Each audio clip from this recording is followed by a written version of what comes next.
if you really want to deal with the major issues of immigration, with people opting to take benefits rather than working for a living, if you want to deal with that, then you're going to have to do some things which are unpopular and show some courage. And has this government done that?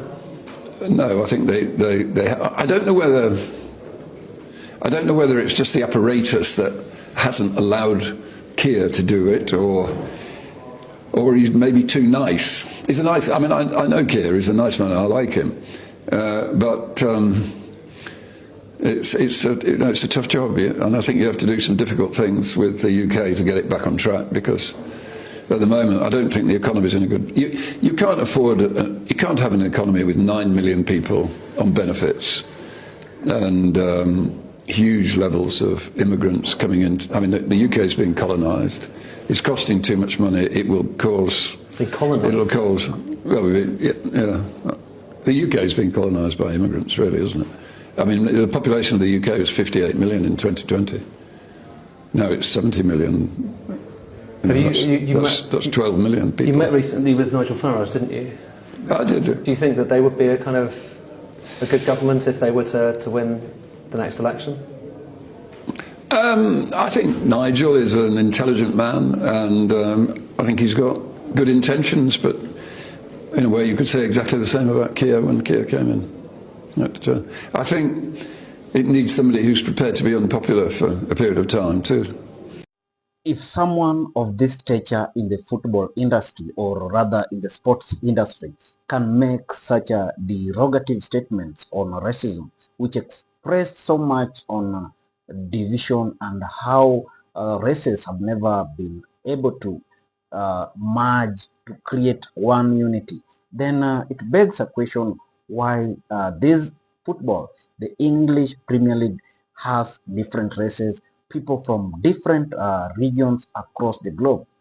This is a manager, a co-owner, not even a manager, a co-owner of the Manchester United making such statements and claiming that the immigrants are the ones reaping big in the European economy and in the England country. So how would such kind of statements be tolerated in a global space where people interact freely? Globalization have brought everyone together, and people do business across seas, and people interact, and everyone is free to visit any part of the world to interact and do his functions. So this is a very disheartening statement, and it has raised a lot of comments and reactions from people. So I want you to watch reaction from these two people and tell me in the comment section what you feel about it. Also, if you're watching us, kindly hit our subscribe button so that we continue interacting in this channel. Let us watch this and comment in the end. Today, the Rat issued a fake apology. And no, I do not accept that apology because it is just absolute nonsense. It's pure BS. And if you haven't seen his apology, go take a look. Manchester United, though, have issued a club statement. Go on the website, have a look, have a read through. Obviously, this is very embarrassing for the football club because they have been a diverse football club for many decades now, on and off the pitch. And, you know, I just think to myself, like what I said yesterday, imagine how the players feel. Players like Kobbie Mainoo and Dorgu, Cunha and Bremo, all other nationalities, Bruno Fernandes, all these players that don't speak English as a first language, how must they feel? How must the staff feel that work behind the scenes? All the years they've been putting into the football club. How must they feel? How do half the supporters feel? Because as you can imagine online, there are just so many pathetic individuals that believe in supporting Sir Jim. Yeah, we do have them in our fan base as well, unfortunately. But for other members of the fan base of foreign nationality, how must they feel? yeah, you can see how serious this situation is, and Sir Jim issues that apology, which I wouldn't even call an apology, but what I would love to have seen at the end of it was his resignation. I just want this guy gone out of my football club. It's bad enough we suffered on the pitch, but to go through this off the pitch now, just get out, get in the bin, please. Ratcliffe apologized, but is it enough? The FA are now investigating, and Manchester United has officially stepped in. Man United has released a statement that is distancing themselves from Sir Jim Ratcliffe's claim of anti-immigration. The one he said in these earlier hours of today. Sir Jim Ratcliffe said that the UK is being colonized by immigrants. What kind of statement is that? Knowing fully well that Sir Jim Ratcliffe is the owner of 25% of Manchester United. So he's the owner of Manchester United, and his business model allows immigrants. Amad Diallo is from Africa.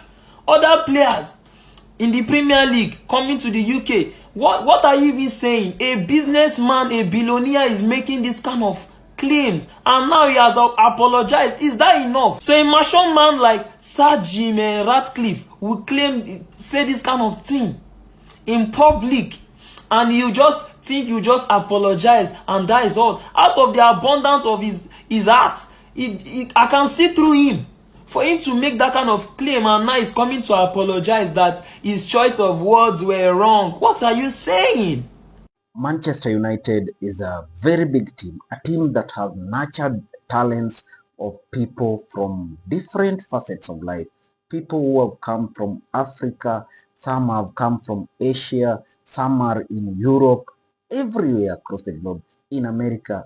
Manchester is a very big team that its continuity has been so admirable, and how it has performed in this league has also attracted a bigger viewership, leave alone the fans, because it's one of the biggest clubs across the globe with a lot of fans across, regardless of the race, regardless of where you come from, your origin, what the language you speak. So when it's the honor of this such kind of a bigger team comes in a broad daylight, in a press statement claiming that immigrants, or making statements that touches on the freedom of immigrants, then it's so worrying, because we are headed to a space where colonialism is coming back and immigrants are not given the space. This is a world that globalization has brought together. Let's appreciate the efforts of globalization and the space that globalization has created for humans, because we are in a world whereby now we can interact freely. You can move here to America and even shop in America. Look at Alibaba, that is an online shopping.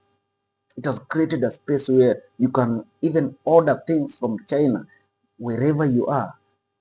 That is the kind of environment we need. Right now, you can make even wire transfer of money from Europe to Africa, from Africa to America, America to Asia. That is the kind of world we need. We need not to limit anyone or call anyone an immigrant. There is no immigrant in this world. Let's create a space where people interact freely, people feel free where they are.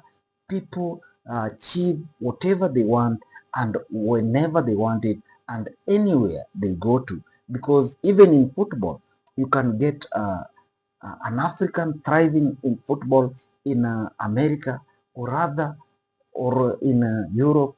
That doesn't mean that it doesn't belong there. That is where his fortune has been, and he must be given that space just like the others. They should not be such statements that are so divisive and creates an environment of animosity, and people feel that these people who have come to our country maybe to do business, or maybe to engage in sports are robbing us. No, they are not robbing you. They're just fighting for a space. They have just gotten an opportunity and they should be given that opportunity. That is how the world will grow, because we interact in terms of effort. I have this, you have this, let's combine it together so that we make the world a better place to live. That is the message I can give today. I want you to hit our comment section and tell us how you feel about this Jim's comment or other statement on immigrants. And also do not forget to hit our subscribe button. Thank you, and let's meet when we bring another video.